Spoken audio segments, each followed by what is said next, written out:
घरामध्ये फूट पाडण्याचा प्रयत्न करताय हे समाजाला आवडत नाही। आम्ही पण अनुभव घेतलाय, ती मी चूक मान्य केलीये। गडचिरोलीतील जाहीर सभेत अजितदादांकडून पुन्हा चुकीची कबुली। खंडणी शब्दावर जयंत पाटील ठाम, महाराजांनी लिहिलेल्या पत्रातही खंडणीचा उल्लेख। आताची खंडणी आणि तेव्हाची खंडणी दोन्ही अर्थ वेगळे। भाजपचा इतिहास कच्चा, जयंत पाटलांनी सुनावलं।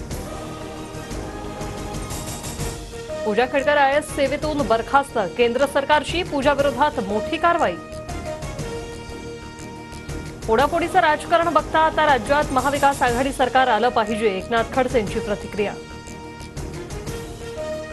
बाप्पाचा आशीर्वाद, दादांचा वादा। गणेशोत्सवानिमित्त दादांच्या अनोख्या शुभेच्छा। शासकीय योजनांची माहिती देत अजित पवारांकडून शुभेच्छा। मुख्यमंत्री आणि उपमुख्यमंत्र्यांच्या घरी बाप्पा विराजमान, बाप्पानं खूप लोकांना सद्बुद्धी देण्याची गरज। शिंदेंचा फडणवीसांचं साकडं। अमित शहा उद्यापासून 2 दिवसीय मुंबई दौऱ्यावर। शहा सोमवारी लालबागच्या राजाचं दर्शन घेणार। मुंबई दौऱ्यात महत्त्वाच्या बैठका होण्याची शक्यता।